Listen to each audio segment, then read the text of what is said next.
আসসালামু আলাইকুম। Welcome to lecture লিয়া। আজকে লেকচার ভিডিওতে আমরা দেখতে যাচ্ছি ইনিশিয়ালাইজেশন অফ পপুলেশন। এটা হচ্ছে আমাদের ইভলিউশনারি অ্যালগরিদমের অথবা আপনি বলতে পারেন জেনেটিক অ্যালগরিদমের ফার্স্ট স্টেপ। তো লাস্ট লেকচার ভিডিওতে আমরা ইভলিউশনারি কম্পিটিশন নিয়ে বেসিক সকল কথাবার্তা বলে এসেছি। আমি আশা করছি আপনি দেখে নিয়েছেন। বাই এনি চান্স যদি আপনি মিস করে থাকেন ফার্স্ট অফ অল দেখে নেবেন। আই বাটন থেকে আপনি সেই লেকচার ভিডিও সাজেশন পেয়ে যাবেন। তো লাস্ট লেকচার ভিডিওর শেষের দিকে আমরা বলেছিলাম যে কিছু কিছু ওয়ার্ডের সিগনিফিকেন্স রয়েছে কম্পিউটার সায়েন্স ফিল্ডে, লাইক এই যে পপুলেশন, দেন হচ্ছে জিন, ক্রোমোজোম, দেন হচ্ছে ইন্ডিভিজুয়াল। এই যে এই সকল ওয়ার্ড দ্বারা ভিন্ন ভিন্ন জিনিস মিন করা হচ্ছে। ওয়ার্ড গুলো তো বায়োলজিক্যাল, লাইক পপুলেশন, ক্রোমোজোম, জিন, বাট আমরা আছি কম্পিউটার সায়েন্স ফিল্ডে। তো কম্পিউটার সায়েন্স ফিল্ডে কিছু কিছু ফ্যাক্ট কে এই নামে ডাকা হয়। লাইক কি কি ফ্যাক্ট রয়েছে? একটা পরিচিত একটা জিনিস আপনার, ধরেন এরকম বিট স্ট্রিম রয়েছে, এরকম বিট স্ট্রিম রয়েছে 1 2 3 4 5টা বিটের, এরকম আরো একটা বিট স্ট্রিম রয়েছে একটু মনোযোগ দেওয়ার চেষ্টা করবেন। এখানে হচ্ছে আমাদের 5 বিট করে আমরা নিচ্ছি। তো ধরেন এগুলো রয়েছে এরকম। তো এখন যেটা হচ্ছে ফ্যাক্ট, এই যে বিট স্ট্রিমের মধ্যে থাকে কি বিট ভ্যালু গুলো থাকে 5টা রয়েছে। তো এখন এই যে আমাদের যে ঘরগুলো রয়েছে, এখানে আমাদের বিট স্ট্রিম যেহেতু আমরা বলছি, এগুলোকে যদি আপনি মনে করেন এক একটা বিট স্ট্রিম। ফার্স্ট কোন পয়েন্ট নিয়ে আমরা কথা বলছি? বিট স্ট্রিম নিয়ে আমরা কথা বলছি। তো এখানে এই যে আমাদের ঘর, এই ঘরে কি থাকবে? কি বিট ভ্যালু গুলো থাকবে 1 0, তাই তো? কারণ আমরা তো এখানে কম্পিউটার সায়েন্স ফিল্ড নিয়ে কথা বলছি, আমরা 0 1 ছাড়া তার কিছু বুঝতেছি না এখানে।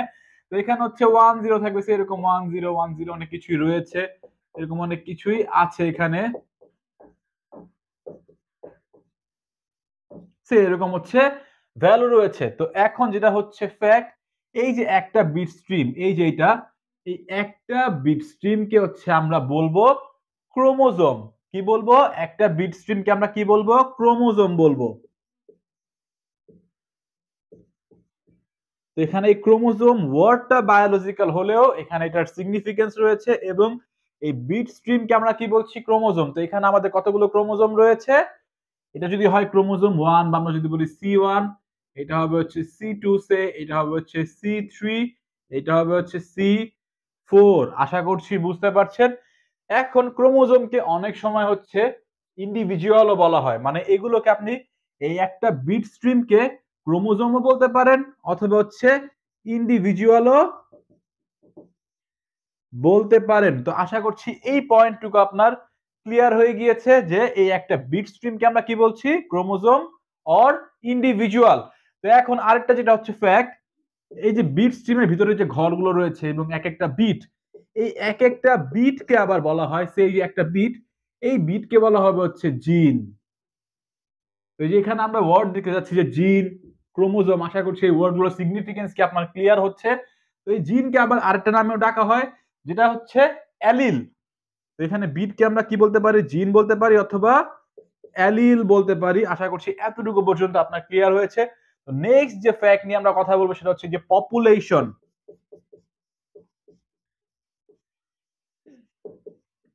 তো অনেকগুলো ক্রোমোজোম মিলে হয় হচ্ছে পপুলেশন। তো মানে কি আমরা কি বলতে পারি? Set of chromosome. তো সেট অফ ক্রোমোজোমকে আমরা কি বলছি?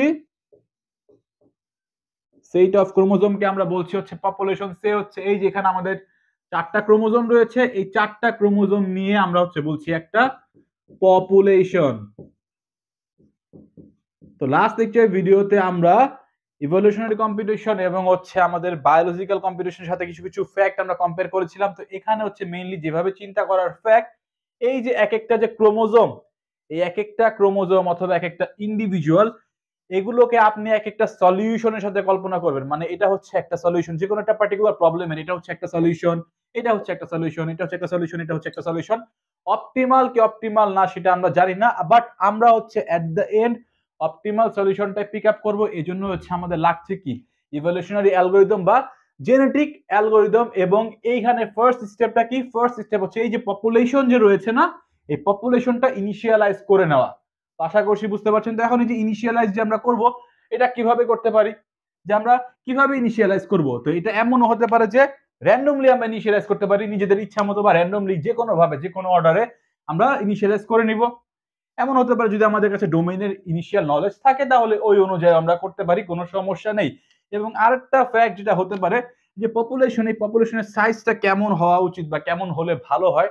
এখন এমন যদি ফ্যাক্ট হয় এই পপুলেশনের যে সাইজ এটা অনেক বড়, তাহলে আমাদের জেনেটিক অ্যালগরিদমটা স্লো হয়ে যাবে, কম্পিটিশন টাইম অনেক বেশি লাগবে। আবার এমন যদি হয় যে পপুলেশন সাইজ খুবই কম, তাতেও ঝামেলা। লাইক হচ্ছে পপুলেশন সাইজ কম হলে আচ্ছা আমরা ভ্যারিয়েশনটা পাবো না, বা আমাদের যে সলিউশন গুলো রয়েছে এগুলাই বারবার ঘুরে ফিরে ক্রসওভার করি, যাই করি না কেন ঘুরে ফিরে ওটাই আসবে। তো পপুলেশন সাইজটা মিডিয়াম হওয়া ভালো আমার মতে। আশা করছি এতটুকু ফ্যাক্ট আপনার ক্লিয়ার হয়ে গিয়েছে। কি কি ফ্যাক্ট এখন আমরা বুঝলাম। বিট স্ট্রিম কে আমরা বলছি হচ্ছে ক্রোমোজোম অর ইন্ডিভিজুয়াল। এক একটা বিট কে বলছি আমরা কি জিন অথবা অ্যালিল। এবং সেট অফ ক্রোমোজোম কে আমরা বলছি হচ্ছে পপুলেশন। পপুলেশনটা আমরা কিভাবে ইনিশিয়ালাইজ করব, ইন জেনারেল র্যান্ডম। দেন হচ্ছে কেমন হওয়া উচিত পপুলেশন সাইজ, মিডিয়াম হওয়া ভালো, না কম না বেশি। এখন কিছু কিছু প্যারামিটার রয়েছে, যে প্যারামিটার গুলো হচ্ছে এই আমাদের ইভলিউশনারি অ্যালগরিদম অথবা জেনেটিক অ্যালগরিদম, এক্সাম্পল অনুসারে আপনার জেনেটিক অ্যালগরিদমটি আপনি মাথায় রাখবেন। তো এই অ্যালগরিদম স্টার্ট করার পূর্বে মানে অ্যালগরিদম শুরু করার আগে হচ্ছে কিছু কিছু প্যারামিটার সেট আপ করে নেওয়া হয়। ফার্স্ট যে প্যারামিটার সেটা হচ্ছে number of genes per chromosome. মানে হচ্ছে এখানে আমাদের কতগুলো বিট থাকবে, number of genes per chromosome. তো এটা একটা ক্রোমোজোম, নাম্বার অফ জিন মানে কি এক একটা বিট, মানে কতগুলো বিট থাকবে সেটা হচ্ছে আপনার ইনিশিয়ালাইজ করে নেওয়া হবে। এটা হচ্ছে আমাদের ফার্স্ট প্যারামিটার। সেকেন্ড প্যারামিটার হচ্ছে দা কোড ভ্যালু। এই যে এখানে আমাদের কোড ভ্যালু 101001 এগুলো হচ্ছে আমাদের কোড ভ্যালু। কোন ফিল্ডের ক্ষেত্রে, কম্পিউটার সায়েন্স ফিল্ডের ক্ষেত্রে। বায়োলজিক্যাল ফিল্ডের ক্ষেত্রে হচ্ছে অ্যাডেনাইন, তারপর হচ্ছে গুয়ানাইন, থায়ামাইন, সাইটোসাইন এ, টি, জি, সি, যে এই সকল ফ্যাক্ট হচ্ছে ইনিশিয়ালাইজ করে নেওয়া হয়। এগুলো আমাদের মাথায় রাখা দরকার নেই, এগুলো আমাদের এখন দরকার নেই। আমাদের জাস্ট হচ্ছে এখানে কোড ভ্যালুটা বুঝলে হচ্ছে ইদার 0 অর 1। আশা করছি এতটুকু বুঝতে পেরেছেন। Size of population per generation, অর্থাৎ পপুলেশন হচ্ছে সাইজটা হচ্ছে ইনিশিয়ালাইজ করে নেওয়া হবে। Cross over probability, mutation probability, এগুলো ফ্যাক্ট সম্পর্কে আপনি আস্তে ধীরে আপকামিং লেকচার ভিডিওগুলো দেখলে বুঝতে পারবেন। লাইক হচ্ছে কিছু কিছু ভ্যালু হচ্ছে এখানে ইনিশিয়ালাইজ করে নেওয়া হবে। এবং হচ্ছে টার্মিনেশন ক্রাইটেরিয়া, মানে হচ্ছে কখন যে হচ্ছে আমরা স্টপ করব, এবং হচ্ছে ম্যাক্সিমাম নাম্বার অফ জেনারেশন। এই যে 6টা ফ্যাক্ট, এই 6টা ফ্যাক্ট হচ্ছে আপনার ইনিশিয়ালি হচ্ছে অ্যালগরিদম শুরু করার পূর্বেই হচ্ছে সেট আপ করে নেওয়া হয়। তো এই ফ্যাক্টগুলো হচ্ছে এক্সামিনেশনে আসতে পারে। তো এই 6টা পয়েন্ট একটু খাতায় নোট ডাউন করে নেবেন, মার্ক আপ করে নেবেন। আশা করছি বুঝতে পারছেন। তো এখন হচ্ছে আমরা যে ফ্যাক্ট নিয়ে আলোচনা করব সেটা হচ্ছে এনকোডিং টেকনিক গুলো নিয়ে। তো আমরা একটুখানি এগুলো মুছে নিচ্ছি, দেন বাকি কথাবার্তা